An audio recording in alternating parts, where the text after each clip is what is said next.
अस्सलाम वालेकुम नाजरीन, अवामी तनाजुर के नए ब्लॉग के साथ मैं हूं खालिद भट्टी। आज हम बात करेंगे गैस की कीमतों में इजाफा।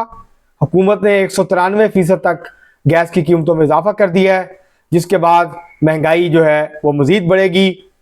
और हुकूमत ने इस बात का भी एहसास नहीं किया कि अवाम जो है वो पहले ही महंगाई के बोझ तले दबे हुए हैं। अब गैस की कीमतों में इजाफे के बाद महंगी बिजली, महंगा पेट्रोल और अब महंगी गैस, इस मौजू पे आज हम बात करेंगे।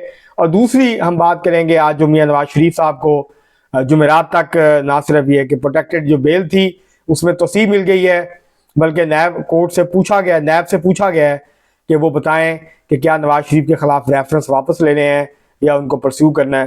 तो ये एक जो है अगले, लगता है कि अगले चंद दिनों में या अगले चंद हफ्तों में मियां नवाज शरीफ को एक बहुत बड़ा रिलीफ जो है वो मिलने वाला है।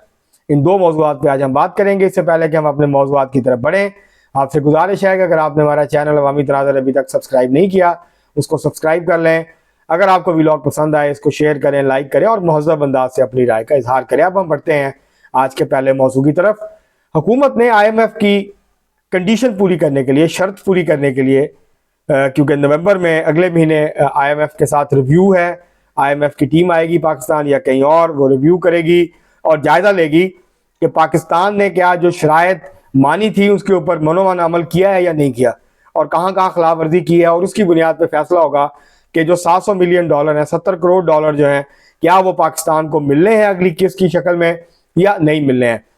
तो हुकूमत ने उससे पहले ये बड़ी जो अहम शर्त थी, बजाय इसके कि हुकूमत थोड़ा थोड़ा इजाफा करती है, हुकूमत ने यकदम 193% तक गैस की कीमतों में इजाफा कर दिया है। जो प्रोटेक्टेड कंज्यूमर्स थे, सार्फिन थे गैस के, उनका मिनिमम जो फिक्स चार्जेस थे वो पहले ₹10 थे महाना, अब उनको ₹400 कर दिया गया। आप बिजली के चूल्हे को हाथ लगाएं या ना लगाएं, आपको ₹400 अदा करने हैं। इसी तरह जो अनप्रोटेक्टेड थे उनका जो मिनिमम था वो ₹460 था कि आप गैस इस्तेमाल करें या ना करें, आपको ₹460 हर महीने अदा करने हैं। उसको अब ₹1000 कर दिया गया है।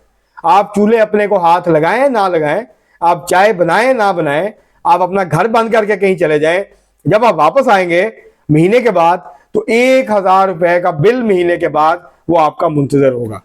इससे आप अंदाजा लगा लें कि अगर आप सर्दियों में गीजर इस्तेमाल करते हैं, आप हीटर इस्तेमाल करते हैं, तो आपको कितना बिल देना पड़ेगा। अगर आप पिछली सर्दियों में 1500 या 2000 बिल देते थे गीजर चलाने के बाद और हीटर चलाने के बाद, अगर आपको बहुत ठंड लगती है और अगर आप रजाई में बैठना पसंद नहीं करते बल्कि कमरे में हीटर चलाते हैं, तो फिर इस दफा आप तैयार रहिए, आपको 4 से 5 हज़ार रुपए बिजली जो गैस है उसका बिल अदा करना पड़ेगा।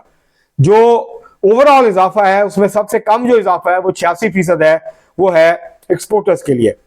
बाकी जो इंडस्ट्रीज हैं, नॉन एक्सपोर्ट इंडस्ट्रीज है, उनके टैरिफ में भी इजाफा हुआ है। कमर्शियल जो हैं सार्फिन, उनके चार्जेस में भी इजाफा हुआ है और काफ़ी जो है ये बड़ा इजाफा है। इससे अगर तंदूर के ऊपर गैस महंगी होगी तो वो रोटी और नान की कीमत और बढ़ाएंगे और पहले ही लोगों की चीखें निकल रही हैं। तो ये जो इंडस्ट्री है, ये जो गैस इस्तेमाल करती है इंडस्ट्री, उनकी जो पैदावार है वो इसके बाद बढ़ेगी, कपड़े की कीमतें बढ़ेंगी, इसके बाद जो खाद की कीमतें हैं वो बढ़ेंगी और जो बिजली पैदा होती है गैस के ऊपर उसकी कीमत भी बढ़ेगी। तो ये एक बहुत बड़ा इजाफा है। मेरे ख्याल से पाकिस्तान की तारीख का ये सबसे बड़ा इजाफा है। इससे पहले कभी इतनी बड़ी जो है वो इजाफा गैस की कीमतों में नहीं किया गया पाकिस्तान की तारीख में। और ये निगरान हुकूमत, क्योंकि किसी को जवाब देनी है, इन्होंने वोट नहीं मांगने, तो इसलिए इनको कोई परवाह नहीं है। और ये मनोअन जो है वो लेटर एंड स्पिरिट जो है वो IMF की शराइत के ऊपर अमल दरामद करने की कोशिश कर रही है। इससे महंगाई का नया तूफान आएगा। जो पाकिस्तान के अवाम महंगाई के बोझ तले पहले ही दबे हुए हैं, उनके ऊपर महंगाई का मजीद बोझ पड़ेगा, उनकी जिंदगी मजीद अजीरन होगी। और घरेलू सार्फिन जो हैं, जो कि गरीब सार्फिन हैं, उनके ऊपर गैस का जो है वो उनका जो बिल है वो बहुत ज़्यादा बढ़ेगा और उसको लोअर मिडिल क्लास और वर्किंग क्लास जो है और गरीब लोग जो हैं वो सबसे ज़्यादा मुतासर होंगे।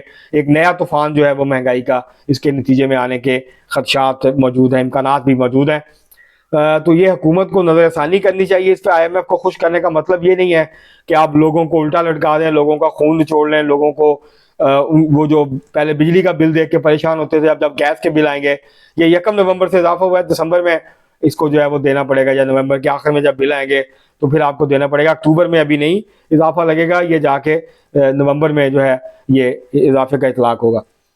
एक तो ये तो था गैस की कीमतों के हवाले से। ये जाहिर है आवाम के लिए कोई अच्छी खबर नहीं है जो पहले ही महंगाई की चक्की में पिस रहे हैं, गुर्बत और बेरोजगारी का शिकार है। इसके बाद आते हैं दूसरे मौजू की तरफ।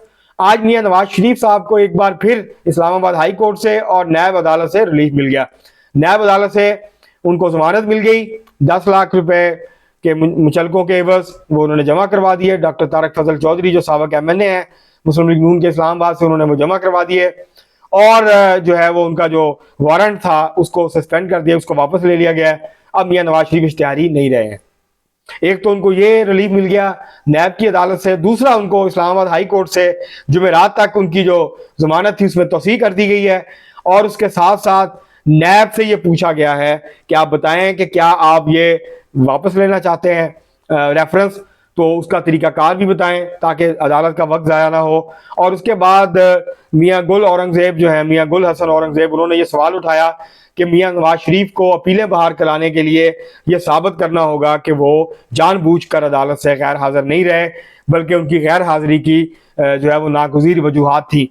तो उन्होंने कहा ये आपको साबित करना होगा, उसके बाद हम फैसला करेंगे कि अपीलें बहाल करनी है या हमने अपीलें बहाल नहीं करनी। लेकिन फिलहाल मियां नवाज शरीफ के बारे में ये कहा जा रहा था कि वो वापस आएंगे तो उनको जेल जाना पड़ेगा, तो कम से कम जुमेरात तक वो जेल नहीं जाएंगे, वो बल्कि मरी में क़याम फरमाएंगे और वहाँ सियासी रहनुमाओं से मुलाकातें करेंगे, मुस्लिम लीग नून के रहनुमाओं से जो हैं वो मुलाकातें करेंगे।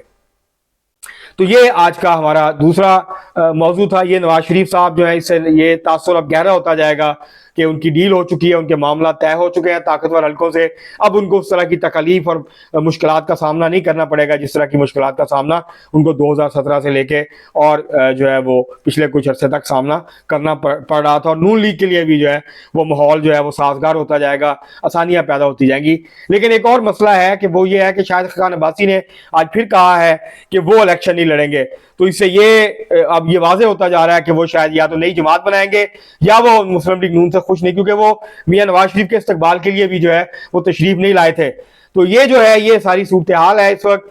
और लगता ही है कि जहां मुस्लिम लीग नून जो है उसके कुछ रहनुमा नाराज हैं, वहां कम से कम ताकतवर हलकों की नाराजगी दूर हो गई है और अब उनको जो रिलीफ है वो मिलना शुरू हो गया है। आज के लिए इतना ही, बहुत शुक्रिया।